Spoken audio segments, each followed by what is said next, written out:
समय की बात है, एक जंगल में बहुत सारे जानवर रहते थे और उस जंगल का राजा शेर था, जो कि एक समय की बात है, एक जंगल में बहुत सारे जानवर रहते थे और उस जंगल का राजा शेर था, जो कि बहुत ही अच्छा और ईमानदार राजा था।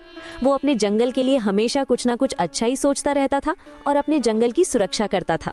तो एक दिन चालाक भेड़िया अपने मन में सोचने लगा, ओहो, ये राजा जी तो राजा बनने के साथ साथ इनका चौकीदार भी बन रहा है।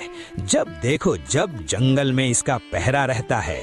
अगर इनका ऐसे ही पहरा रहा तो मुझे शिकार करने में तकलीफ होगी।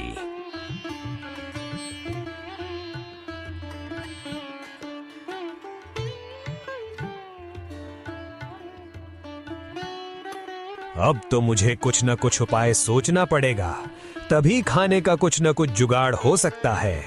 अन्यथा अब शिकार करना आसान नहीं है।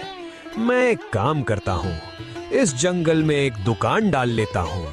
फिर दुकान पर रात के समय कोई सामान लेने आएगा तो उसी का शिकार कर लिया करूँगा।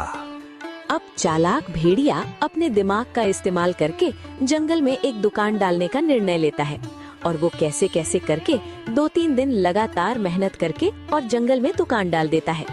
और फिर भेड़िया अपने मित्र भालू के पास जाता है।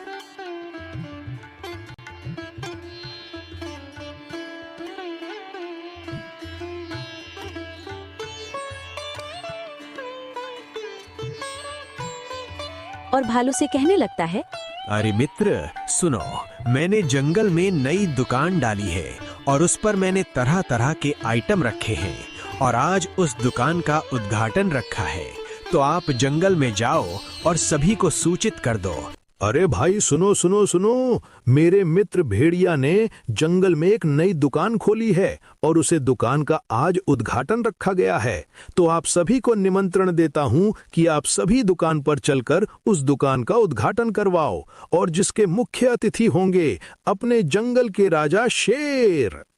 हो, अरे वाह, ये सुनकर मुझे बहुत खुशी हो रही है कि अपने जंगल में दुकान खोल ली गई है। लेकिन उससे ज्यादा खुशी तो मुझे इस बात की हो रही है कि मुझे भेड़िए ने मुझे मुख्य अतिथि का निमंत्रण दिया है। जानवर दुकान के पास चले जाते हैं और दुकान का उद्घाटन करने लगते हैं और उद्घाटन होने के बाद सब अपने अपने घर चले जाते हैं। अब आएगा मजा, देखते हैं कैसे नहीं आएगा। शिकार जैसे ही यहाँ पर सामान लेने आएंगे, मैं तुरंत उस पर हमला कर दूंगा। अब धीरे धीरे अंधेरा होने लगता है, तो भेड़िया आग जलाकर अपनी दुकान पर बैठा रहता है। इतनी ही देर में खरगोश उसकी दुकान पर आता है और कहने लगता है, सेठ जी, आपकी दुकान पर क्या क्या मिलता है? मुझे कुछ सामान चाहिए था, लेकिन आपको उधार देना पड़ेगा क्योंकि इस समय मेरे पास पैसों की समस्या चल रही है। 1-2 दिन में आपके पैसे लौटा दूंगा। आप ऐसे करो, मुझे 1 किलो फल फ्रूट दे दो। अरे खरगोश भाई, आप कैसी बातें करते हो? कर देना छोटी बात। अरे आप पैसे नहीं लाए हो तो कोई बात नहीं है, कल दे देना। लेकिन थोड़ी दिक्कत है, क्या है कि फल फ्रूटों में दुकान पर नहीं रखता हूँ क्योंकि यहाँ से बंदर आकर ले जाते हैं, इसलिए मैं उनको तो